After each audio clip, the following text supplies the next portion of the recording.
Welcome to the Three Martini Lunch. Grab a stool next to Greg Columbus of Radio America and Jim Garrity of National Review. Three Martinis coming up. Hey, really glad you're with us for the Monday edition of the Three Martini Lunch. We don't have any good martinis for you today, though. We definitely have a bad, and I would argue that the next two are crazy, but you could probably lump them in as all bad or all crazy, so let's just jump right to it. If you've been to a gas station in the last, 48 to 72 hours, or certainly over the last week, you have winced. I'm almost convinced of this.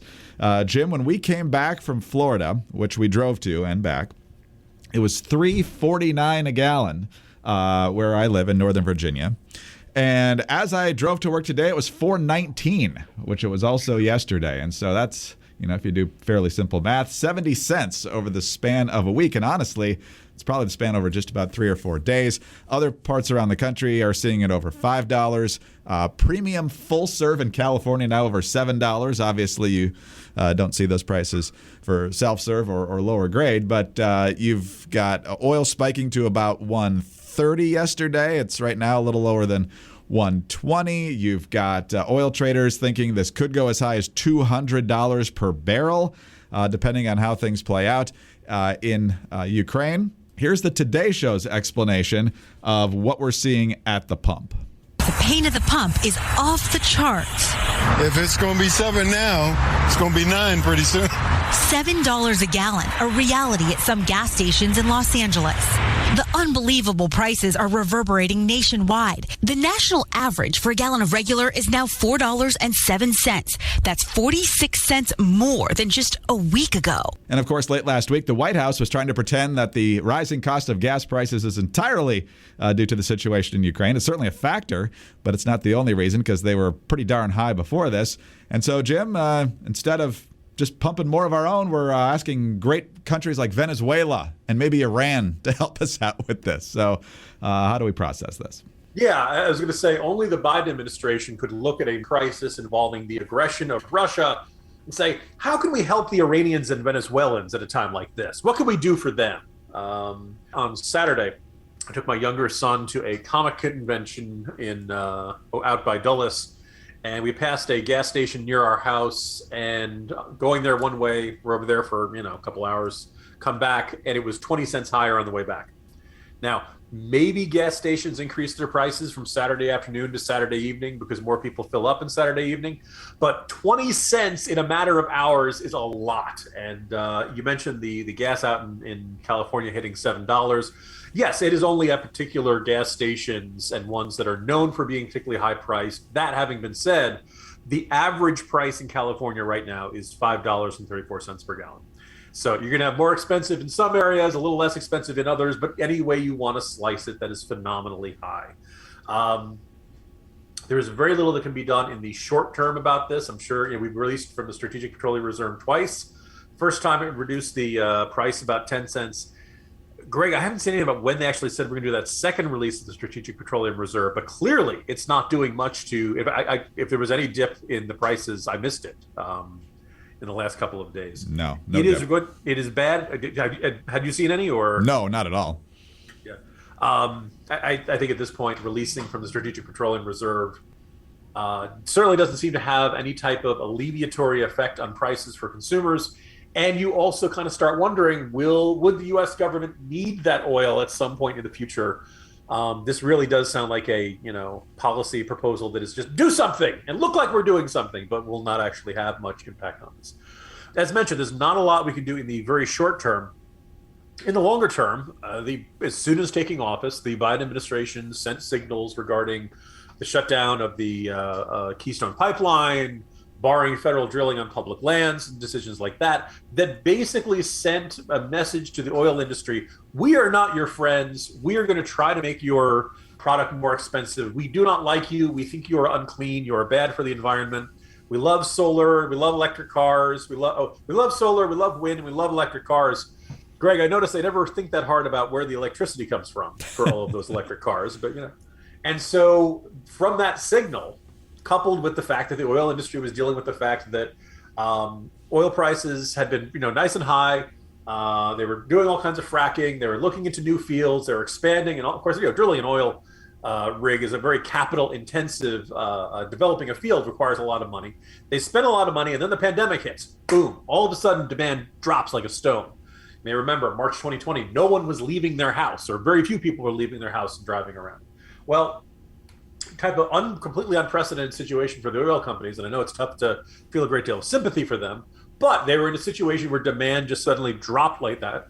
They are now spooked. They are now in a situation where you never know, is demand going to grow as consistently as you think it is? Now, obviously, we have all of this pent-up demand, not just for vehicles, but also for trucks, for trains, for planes. People want to travel more. There's just greater demand for oil. So that's one of the things that was driving up oil prices before. The administration's decisions don't help any. And now you have supply chain issues and all of that. Now put all of that together and throw on a crisis between Russia and Ukraine. That is kind of like the cherry on top, driving it even higher. And look, all of this, I guess if you want to look for a silver lining to all this, this is basically an announcement to the Biden administration that you may reach the point where people stop talking about gas prices as intensely as they do now, but I don't think you will see gas prices return to what we think of as normal before the end of the year, which means it's probably going to be an absolutely, as big as that red tsunami looked a few days ago, I think it's getting even bigger now. Well, exactly. And while I'm sure they see the political ramifications of this, I believe that at least some of them, and Jenny Granholm, the energy secretary, has basically said this. Hey, we're in a transition away from fossil fuels. So, there's going to be a little bit of a difficult stretch here. This is one of those Rahm Emanuel moments of never let a crisis go to waste. And so by not improving our output or taking other steps necessary to really increase supply and bring prices down, they see this as a good opportunity to make the push towards, well, since you can't afford gas, now's really the time to embrace this renewable energy. And I think if $5 a gallon gas hurts you, why don't you buy a $40,000 or $50,000 electric car? Exactly. Of course, if you can't afford the gas, you're not going to be able to afford the car. Exactly. Barack Obama told us this in 2008. Under his plan, which was cap and trade back then, your energy costs will necessarily skyrocket. That hasn't changed. The details are just different. And then he got into the beast and drove away to Hawaii. Right, exactly. All right. Well, let's talk about something way better than high gas prices, and that is the fantastic products you can get from Moink. And it's also a way to help out rural farmers and help out the U.S. economy because, look, 60% of U.S. pork production comes from one company owned by the Chinese. And their hogs are given something called ractopamine, which is banned in 160 countries, including China. Yet you can find it in your grocery aisle every single day. So obviously there's a better way. And that's where Moink comes in, because not only do they have fantastic products from the salmon to the chicken, and oh man, those steaks. It is so, so good. Moink delivers grass-fed and grass-finished beef and lamb, pastured pork and chicken, and sustainable wild-caught Alaskan salmon straight to your door. Moink farmers farm like our grandparents did. And as a result, Moink meat tastes like it should, because the family farm does it better. The Moink difference is a difference you can taste, and you can feel good knowing you're helping family farms stay financially independent too. You choose the meat that gets delivered in every box. Everything from ribeyes to chicken breasts to pork chops to salmon fillets and much more. Plus, you can cancel anytime. Jim and I have both had the opportunity to have the Moink box delivered to our front door. We've thrown them on the grill, from the salmon to the chicken to the steaks, of course, all of it absolutely fantastic. And again, they're helping to save rural America, and they're keeping you healthier by the way they raise and produce this meat. So keep American farming going by signing up at moinkbox.com/martini right now. And listeners of the 3 Martini Lunch can get free filet mignon for a year. How about that? That's 1 year of the best filet mignon you'll ever taste, but it's only for a limited time. It's spelled MOINK box.com/martini. That's moinkbox.com/martini. All right, Jim, on to our second martini, which I think has bad and crazy elements to it.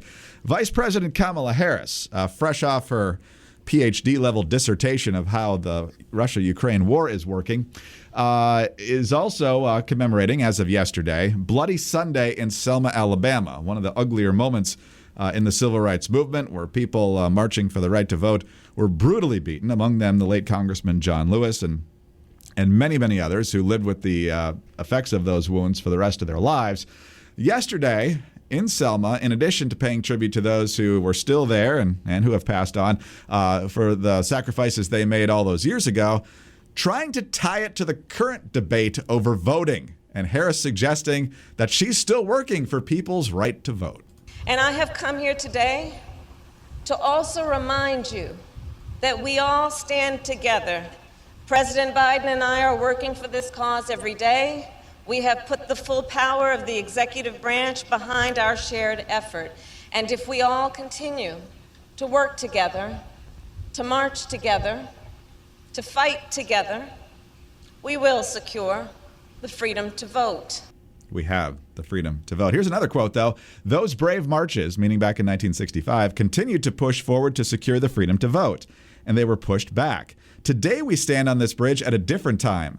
We again, however, find ourselves caught in between injustice and justice, between disappointment and determination, still in a fight to form a more perfect union, once again making the case that states that have changed their voting laws this year are doing so to either suppress the black vote, or as Biden has said recently, to not even count them if they're actually cast by black voters, none of which is true. So, Jim, like I said, part crazy, part bad here. Greg, as we were contemplating what to talk about on today's podcast, I was thinking about Kamala Harris, besides all of the existing problems we've talked about, the staff turnover, the fact that apparently, oh, by the way, her supporters are still complaining she's not getting enough attention, she's not getting enough good press, all that kind of stuff.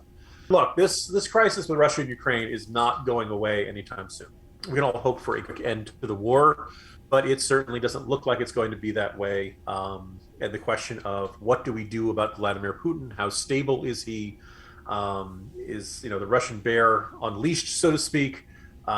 This is likely to have long-term problems in energy prices, long-term prices in food prices, particularly for those who are dependent upon Russia and Ukraine for their wheat. I mean, it is a big, messy, complicated world. And then we've got Kamala Harris, a heartbeat away. This is not, her background was in prosecution and law enforcement. If, ironically, we are suffering a huge crime wave, and we don't see her taking the lead on any of that either. We saw her attempts to deal with the border and migrant issues in the first year of the Biden presidency. It's very hard to say what she's good at, but I don't think you can say matters of war, foreign policy, and national security are her natural wheelhouse either. And I don't think, I know she went out and spoke at the Munich Security Conference. She gave this perfectly fine speech and all that stuff, but I don't really think. And apparently, there's a talk of sending her to some other NATO ally country capitals to reassure them, and she's capable of that, I suppose. But in the end, I don't really think NATO is on the edge of its seat, wondering what Kamala Harris thinks. And I just kind of feel like this. We clearly are, de facto allies of Ukraine, and we are shipping arms to them.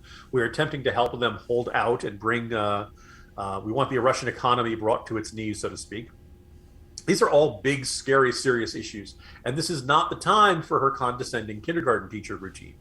And I kind of feel like there are certain people in politics, many people would say Biden is one of them, who are arrogant and don't know what they don't know. And that's why, Biden on the campaign trail is like, I'm going to put Vladimir Putin in his place, and his days of bullying Eastern Europe are going to be over once I'm in office, I think the reason Kamala Harris always sounds like someone who's been asked to give a book report and she didn't read the book is I think on some level Kamala Harris knows she isn't. She wasn't meant to be here. She's in over her head. That this is a way more complicated and scary responsibility, and I think you can kind of see it in her eyes. That recognition of, oh God, if Biden's ticker gives out, it's my decision to make life and death decisions, and I'm the one who's going to have to write letters to families saying about, I gave the orders that, put them into harm's way and cost them their lives. I do. That's about as sympathetic to Kamala Harris as I can be. She seems to have that deer in the headlights look as a recognition of what she's in right now, and that this is a heck of a lot tougher than being in the Senate. So everything looks a hell of a lot easier when you're on the campaign trail, and now it's real. And I think this tone, so this is why I think you're seeing her jump back to domestic issues, very convenient ones, Democrats good, Republicans bad, all that kind of stuff. It's a safer and easier world to live in than the one that the president of the United States has to deal with sitting behind the Resolute desk. And we'll see how things shake out. But I have this sneaking suspicion that Kamala Harris and her national security team are, understandably deeply concerned about where the country is going. And if she ends up inheriting the presidency, God forbid something happens to Biden, just how much of a challenging plate of issues she's going to face. But other than a lack of expertise, character, political talent, or work ethic, she seems to be perfect for the job. Yeah. The other thing is that, you think back to all the options, and, you kind of wonder if Joe Biden was thinking, God, I should have picked a retired general. I should have picked somebody who had more foreign policy experience, had more national security experience, because that's turning out to be a much bigger part of this presidency than he necessarily expected. And, you're kind of left, traditionally, you've got a young president and an older vice president who's kind of old, reliable hand. Well, she can't play that. And also there's anecdotes about her not studying her briefing books and not being prepared and then blaming the staff when she's not prepared. Boy, that's bad in every circumstance, but that's really, really bad during a national security crisis. Absolutely right. Absolutely right. Not the best choice Joe Biden could have made in 2020, to be sure.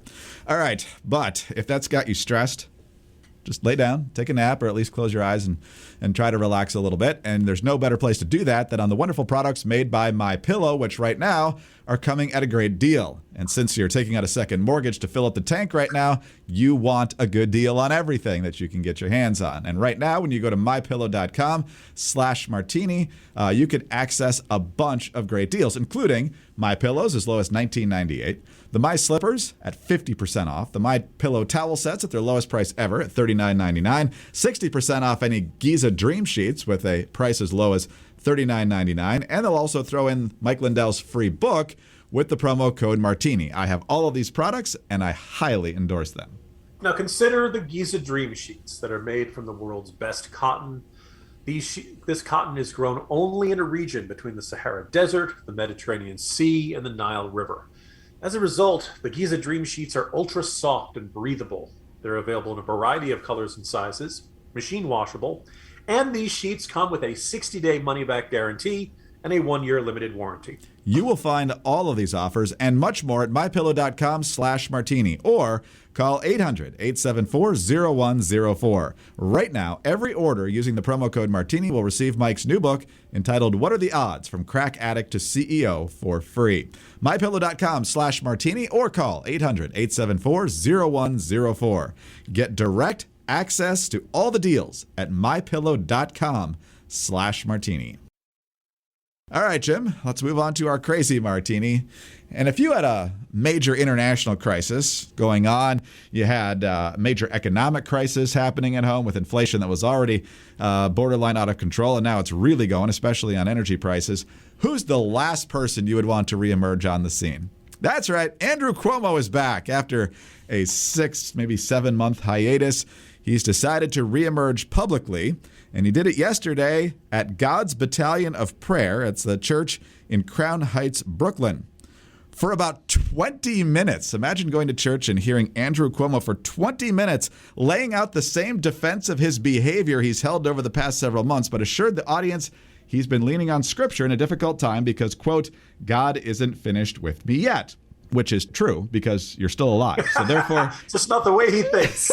That doesn't mean he wants you in power anytime soon. He was very harsh against cancel culture. He says if you want to cancel something, cancel federal gridlock, cancel the incompetence, cancel the infighting, cancel crime, cancel homelessness, cancel education inequality, cancel poverty, cancel racism. Be outraged, but be outraged at what really matters and what really matters to you. He did not say what his next steps would be, but he did frame himself, according to Politico, as a fighter from outside the bureaucratic status quo. Boy, that's a reach. And who would that be? Meanwhile, Letitia James, the far-left attorney general, who pretty much put Cuomo out of office, ripped the speech saying, quote, serial sexual harasser Andrew Cuomo won't even spare a house of worship from his lies. Even though multiple independent investigations found his victims to be credible, Cuomo continues to blame everyone but himself. Cuomo was not railroaded. He quit so he wouldn't be impeached. New Yorkers are ready to move forward from this sick, pathetic man. So, Jim, call me old-fashioned. I like to leave worship services to actually worshiping God and not profiling politicians. But Andrew Cuomo is on his recovery tour. What do you think? Look, if you want, I'm looking forward, if he does choose to run again, with the slogan, cancel education inequality, cancel poverty, cancel racism, just don't cancel sexual harassment. Be outraged, but be outraged at what really matters. Me grabbing, tushes and stuff, nobody cares about that. Yeah. This is my attempt at Andrew Cuomo. Greg does a better one. The best way to summarize my view on Cuomo is I do not want him to go away from public office and public life angry. I just want him to go away. And this is, if there's any silver lining to what has been a very depressing day on this podcast, it is that I don't think it's going to go anywhere. I don't think that he really has enough favors to call in. He's got a lot of money, but in the end, when you are disgraced and you have no more friends and you have no more allies, and the Democratic Party sees you as a liability, by the way, your brother's been, tossed off of CNN, and he was involved in, working with your defense and spinning your answers, and he too is accused of sexual harassment, and there's just nothing redeemable about the Cuomos now. If he wants to spend time in church, I just think he should spend time in church praying and less time preaching, Greg. Yes. Anytime they reemerge this quickly, I have suspicions about motives, and especially when it comes to the Cuomos. But we'll see if anything more comes out of this. But Jim, at least a little bit of levity to start the week. We'll see what the rest of the week has in store for us. See you tomorrow, Greg. Jim Garrity of National Review. I'm Greg Corombos of Radio America. Thanks so much for being with us today. Do subscribe to the podcast if you don't already. Please tell your friends about us as well. Very grateful for your 5-star ratings and your kind reviews. Please keep those coming. Get us on your home devices. All you have to say is play 3 Martini Lunch podcast. Follow us on Twitter. He's at Jim Garrity. I'm at Dateline_DC. Have a great Monday. And please join us again on Tuesday for the next 3 Martini Lunch. Hi, it's Dana Lash, host of The Dana Show. Every day, I'm here to keep you up to speed on the most important stories and info that you need to know in your very busy life. And if you're always on the go and you want to stay connected, just download our daily podcast and take it with you. It's a great way to get up to speed on what you need to know and what legacy media may not be telling you. Visit danaradio.com and click on the podcast link or subscribe at iTunes, Spotify, or wherever you get your favorite podcasts.